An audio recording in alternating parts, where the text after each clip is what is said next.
Halo, perkenalkan, saya Putri Rahmalia. Saya Nabila Putri Sahadat. Saya Raffi Prapta Taufik. Saya Giovanni. Saya Haikal Misdafi. Oke, jadi di sini kita dari kelompok 4.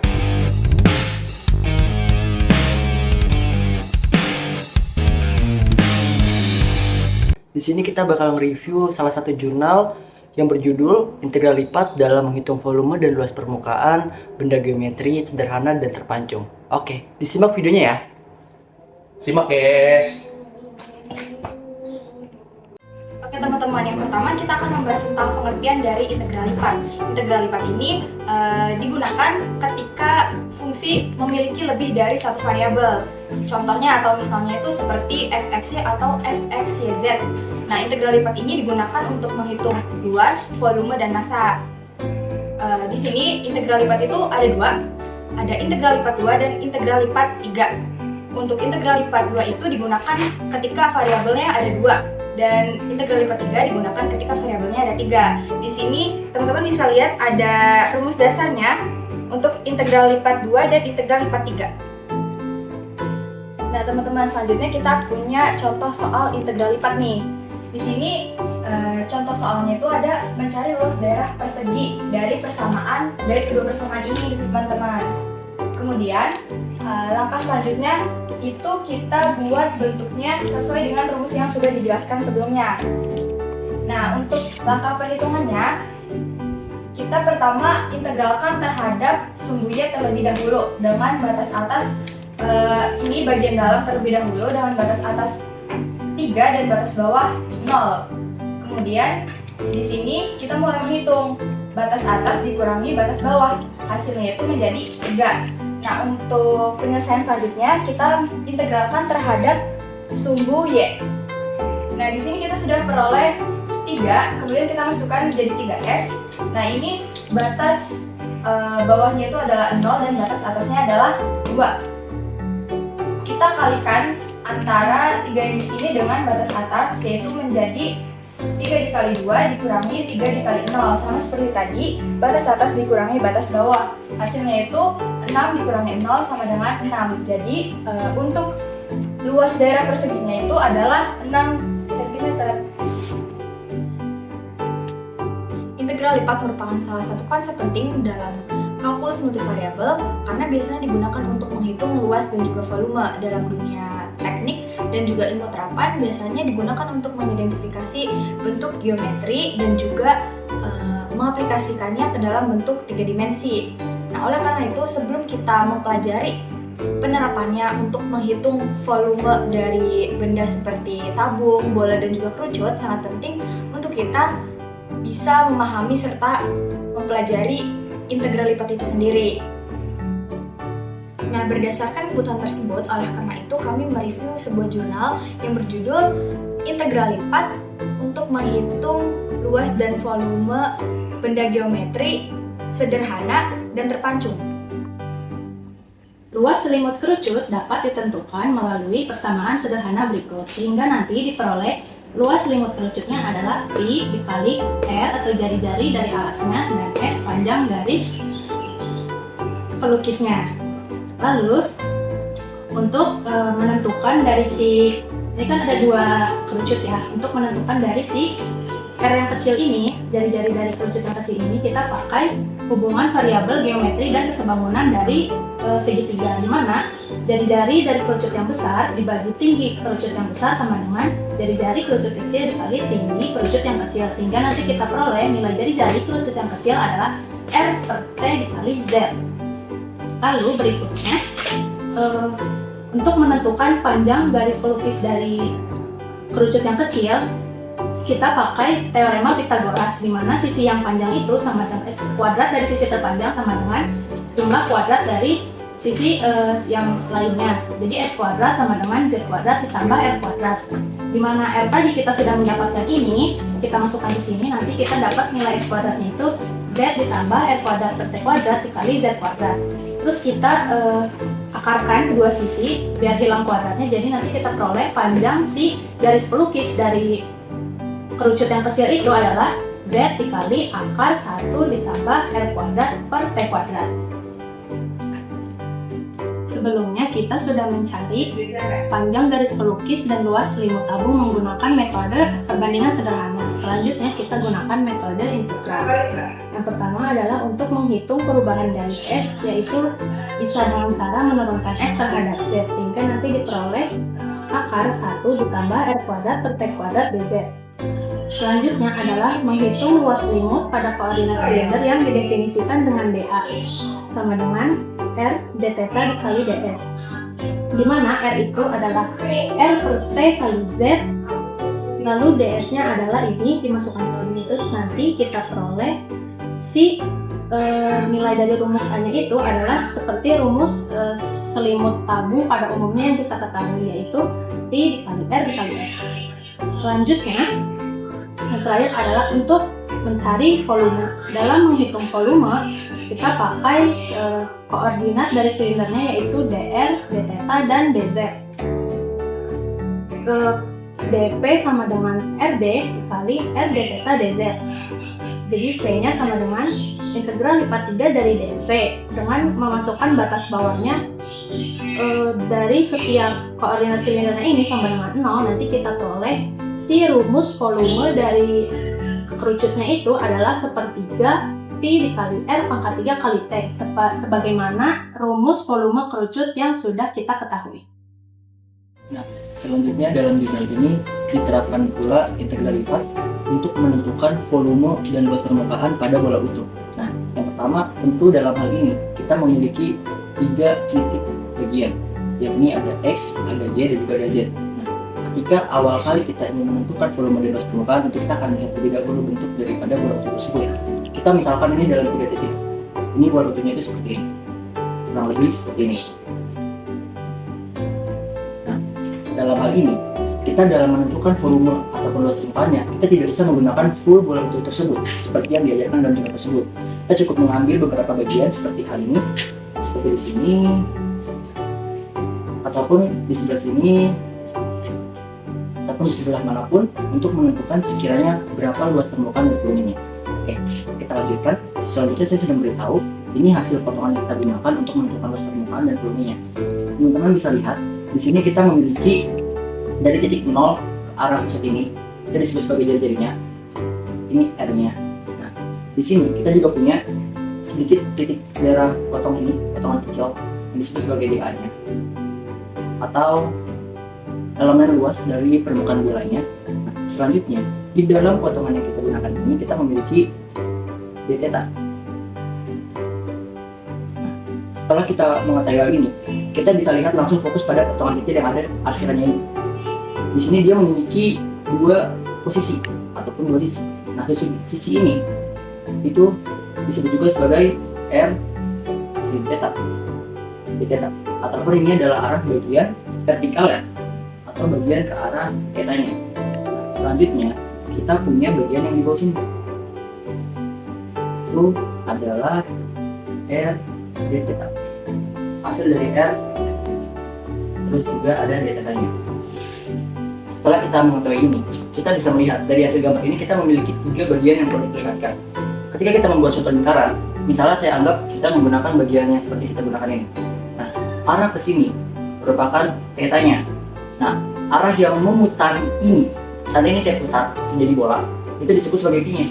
Jadi kita punya R-nya, itu jari-jarinya, kita punya θ-nya, kita punya P-nya juga. Dari posisi ini, R itu adalah titik dari titik pusat ke titik atasnya. Misalnya di sini adalah R. Nah, R itu adalah jari-jarinya. Nah, maka dari sini ke sini itu adalah R. Nah, oleh sebabnya R itu kita bisa langsung aja tulis R itu lebih besar daripada 0 ataupun lebih kecil daripada R besar. Nah, selanjutnya kita punya variabel ketiga, itu adalah θ-nya. θ-nya seperti yang saya bilang, ini adalah θ, maka di sini adalah θ-nya nih. Θ tersebutlah yang akan kita gunakan pula untuk menentukan luas permukaan dan volumenya. Nah, di sini θ-nya itu batas bawahnya berada dalam lebih besar daripada 0 dan lebih kecil daripada Pi. Nah, untuk selanjutnya variabel ketiga, kita punya Pi. Nah, Pi ini adalah perputaran dari potongan yang telah kita potong ini. Yang artinya jika kita putarkan terhadap sumbu Z, dia akan membentuk bola seperti ini.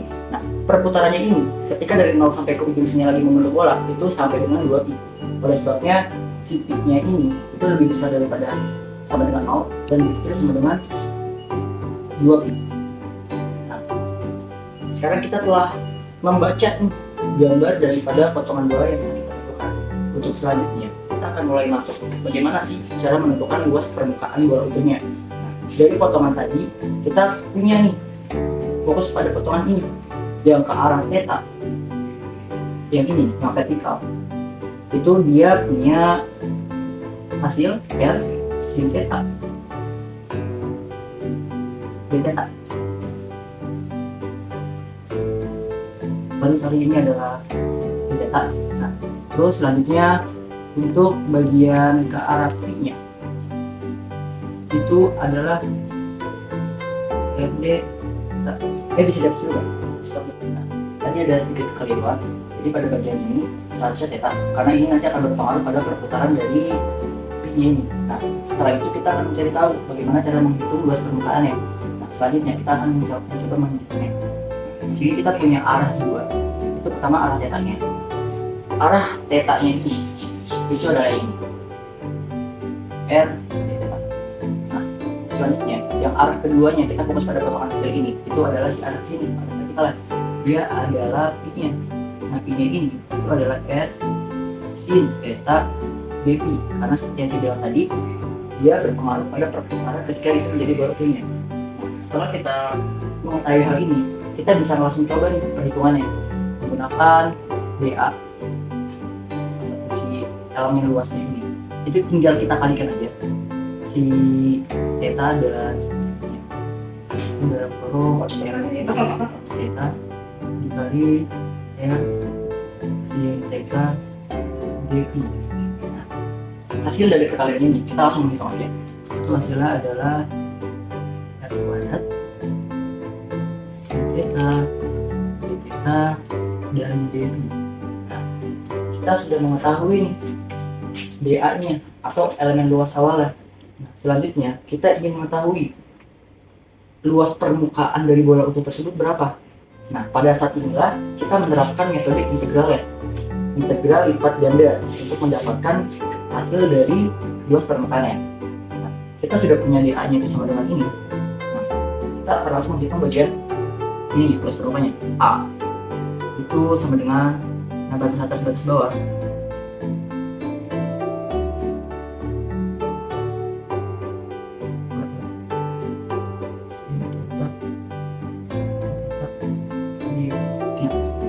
Sekarang akan muncul pertanyaan, sekiranya untuk menghitung batas atas dan batas bawahnya seperti mana ataupun bagaimana.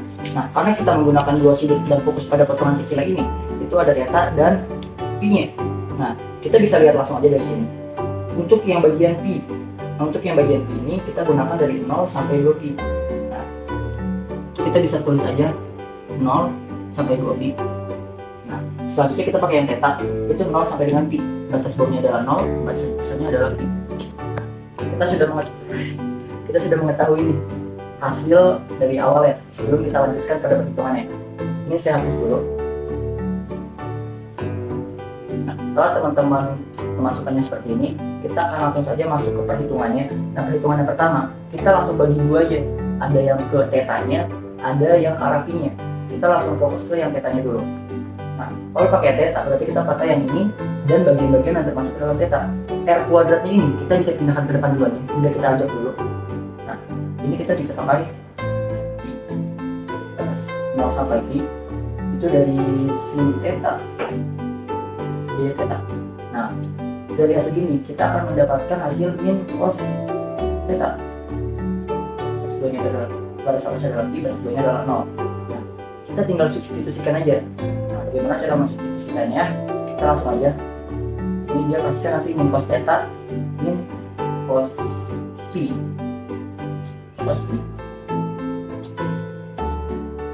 kurang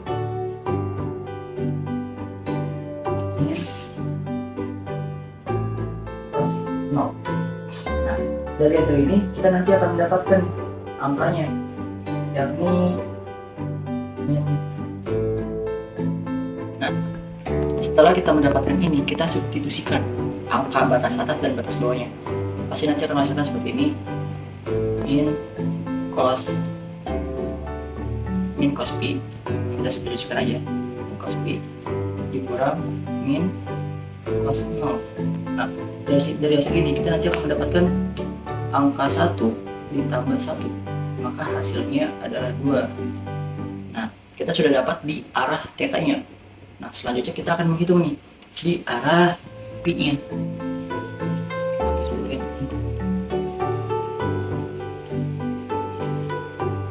Kita gunakan yang P-nya sekarang.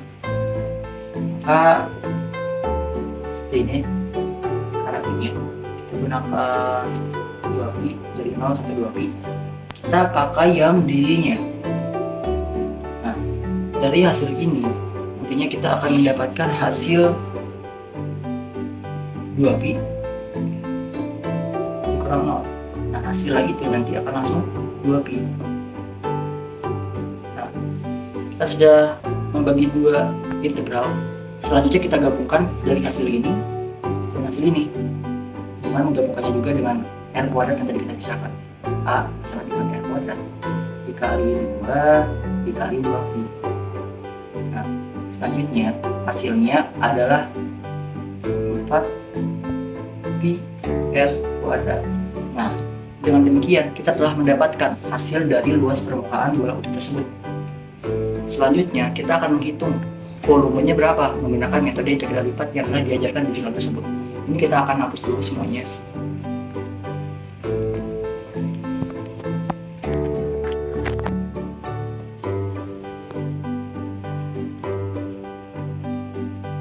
Nah, selanjutnya kita akan menghitung volumenya. Kita bisa lihat tadi ke gambar ini, kita masih memiliki 3 variabel yang tadi sudah saya sebutkan ataupun 3 arah. Nah, itu yang pertama ada yang R. Nah, yang saya bilang tadi, R itu yang ini, dari titik 0 ke arah R ini. Nah, kita gunakan R ini ke DR. Nah, selanjutnya untuk theta dan P nya itu masih sama seperti tadi. Untuk theta nya itu masih menggunakan ini R dan theta. Dan untuk P nya itu masih menggunakan yang ini, R sin theta dP. Nah, setelah kita mendapatkan 3 angka ini, kita langsung aja menghitungnya. Itu ada dP, kita kalikan semuanya, R dikali theta dikali sin nya, kita substitusikan. R nya itu adalah dr dikali R di theta dikali R sin theta dP. Nah, setelah kita mendapatkan ini, kita sama di mana kita katakan itu hasilnya adalah R kuadrat sin theta d theta dr dP. Nah, ini adalah elemen dari volumenya. Nah, setelah kita mendapatkan dP nya ini, kita lanjutkan pada penghitungan integral V sama dengan ini pakai 3 integral ataupun integral lipat 3. Nah, kita masukkan aja R kuadrat sin theta d theta dr dP. Nah, sekarang kita tentukan batas atas dan batas bawahnya. Karena kita menggunakan R, theta, dan P. Nah, untuk theta dan P masih menggunakan yang tadi sama, yakni 0 menuju P untuk theta-nya dan 0 menuju 2P untuk si P-nya. Nah, selanjutnya untuk R-nya ini masih sama. Karena R ini adalah jari-jarinya atau DR tadi sudah saya bilang dari 0 menuju ke titik pusatnya. Nah, oleh sebabnya maka dia 0 menuju ke R ataupun menuju ke jari-jarinya si R ini. Oleh sebabnya dia batas bawahnya adalah 0 dan batas atasnya adalah R si jari-jarinya. Nah, kita telah mendapatkan nih, kita tinggal menghitungnya. Cara menghitungnya itu masih sama seperti tadi. Kita bagi menjadi 3 bagian sesuai dengan pengintegralannya. Karena di sini dia ada 3 pengintegralan, d theta, dr, dan dy. Nah, kita menghitung yang pertama, kita gunakan yang ke arah theta dulu. Nah, ke arah theta berarti kita menggunakan yang 0 menuju Pi. Itu sin theta di theta. Nah, dari sini ini nanti kita akan mendapatkan min cos theta dari Pi per 0. Nah, hasilnya tadi kita telah hitung bersama-sama, kita mendapatkan hasil 2 di sini. Selanjutnya untuk yang ke arah Pi, kita kita gunakan yang pi, itu 2pi dari 0 menuju 2pi, itu berarti dari dB. Nah, dari hasil dB ini nanti kita akan mendapatkan hasil seperti perhitungan tadi, 2pi dikurang 0 itu sama dengan 2pi. Nah, selanjutnya kita akan menghitung bagian si R nya.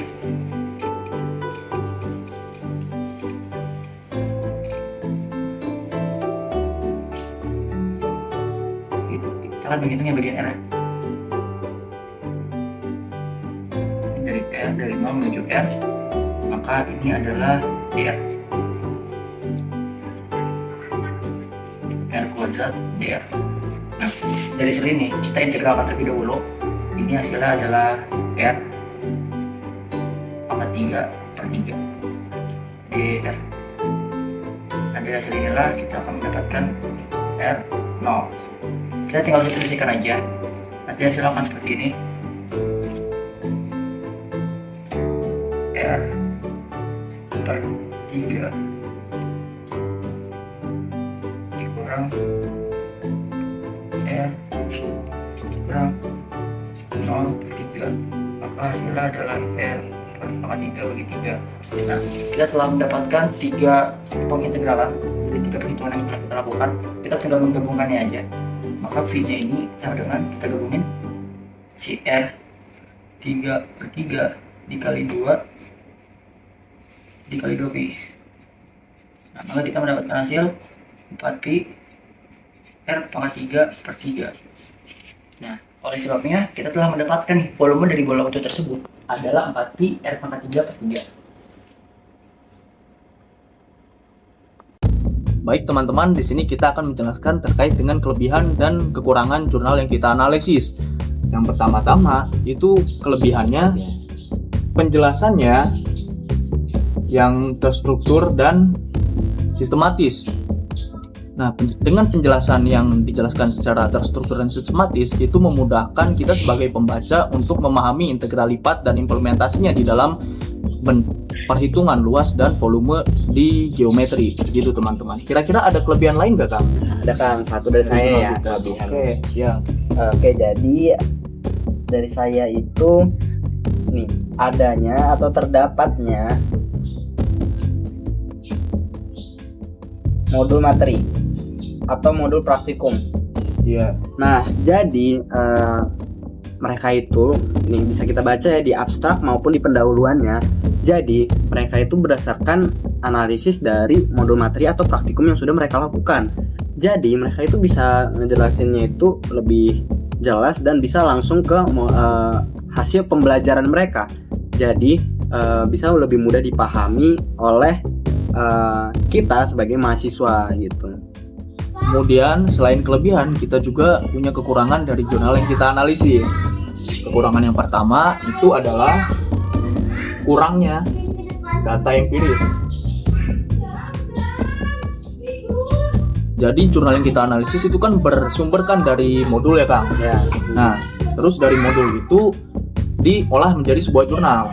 Nah, dari jurnal itu juga dicantumin tuh data-data empiris yang nunjukin kalau setelah mahasiswa sudah belajar modul itu, mahasiswa itu paham kira-kira persentasenya berapa dan lain sebagainya, sehingga jurnalnya menurut kita yang sudah menganalisis itu kurang objektif, Kang. Jadi apakah jurnalnya efektif atau modulnya efektif terhadap mahasiswa atau enggak, begitu Kang. Kira-kira kekurangan lainnya ada juga nggak Kang? Nah, ada Kang dari saya lagi ya. Salah satu kekurangannya itu yaitu fokus pembahasannya. Fokusnya itu ke perhitungan banget. Fokusnya itu terlalu ke perhitungan. Jadi hasil dari analisis mereka ini dan mereka cantumkan itu di jurnal tersebut itu, perhitungan mereka itu lebih hampir semuanya itu perhitungan mereka. Jadi aplikasi mereka ke objek yang nyata itu, misalnya dari pembahasan mereka itu kan kayak bola, tabung dan lain-lain, kerucut itu masih ke visual biasa, itu nggak ada langsung ke terapan ke nyatanya, bola langsung nyata atau gimana itu nggak ada. Jadi mereka masih berdasarkan perhitungan yang dari mereka gitu. Oke, mungkin Sekian dari kami terkait dengan kelebihan dan kekurangan jurnal yang sudah kita analisis. Terkait dengan hal-hal lainnya akan dijelaskan oleh teman-teman kita yang lain. Dadah. Berapa bro? Oke teman-teman, kita lanjut ke poin berikutnya, yaitu saran pengembangan. Jadi hasil dari analisis kita jadikan saran untuk pengembangan jurnal tersebut. Jadi yang kami dapat itu ada 3. Yang pertama, tambahkan empiris. Jadi kami menyarankan untuk menambahkan empiris pada perhitungan mereka ataupun analisa mereka, supaya hasilnya itu bisa lebih aktual dan bisa dipahami dan bisa dilibatkan secara langsung untuk proses pembelajarannya. Kemudian yang kedua itu visualisasi interaktif. Saran kami yang selanjutnya ini, kami menyarankan untuk menggunakan visualisasi yang menggunakan software yang berbasis CAD yang bisa divisualisasikan lebih mudah dan bisa lebih mudah disampaikan ke pembaca ataupun orang-orang yang mau belajar gitu. Nah, terus yang ketiga, bentuk geometri yang kompleks. Jadi saran kami itu tambahkan bentuk geometri yang lebih kompleks agar penerapannya itu bisa lebih jelas dan bisa lebih menyeluruh, sehingga tidak hanya yang mudah-mudah yang kayak dasar-dasarnya saja, tapi bisa menjerumus ke yang lebih kompleks lagi, yang lebih luas. Itu saja sih saran dari pengembangan jurnal dari kami. Selanjutnya akan dijelaskan oleh teman saya selanjutnya. Terima kasih. Baik teman-teman, di sini saya akan menjelaskan terkait dengan kesimpulan dari jurnal yang kita analisis. Yang pertama itu kita mengetahui bahwa jurnal tersebut efektif untuk menghitung luas dan volume berbagai bangun ruang. Dengan kita membaca dan memahami jurnal tersebut, kita mampu untuk menghitung luas dan juga volume menggunakan metode integral lipat. Kemudian yang kedua itu penyajian contoh bangun ruang dan terstruktur secara sistematis. Di jurnal tersebut kita bisa tahu bahwa implementasinya integral lipat itu berada di penentuan bangun ruang dan juga tersusun secara terstruktur dan sistematis. Fungsinya apa? Untuk memudahkan kita sebagai mahasiswa memahami terkait dengan isi jurnal tersebut.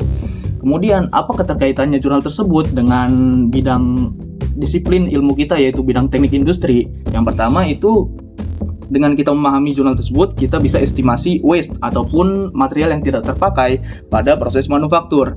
Jadi teknisnya, jika kita mampu memahami bentuk si material tersebut yang akan diproses menjadi sebuah produk, dan juga dari material yang awal, kita mampu melihat selisih ataupun kelebihan dari material yang terpakai tersebut, sehingga kita bisa meningkatkan efisiensi produk yang akan kita buat nantinya. Kira-kira sekian penjelasan saya terkait dengan kesimpulan dari jurnal yang sudah kita analisis. Terima kasih. Wassalamualaikum warahmatullahi wabarakatuh.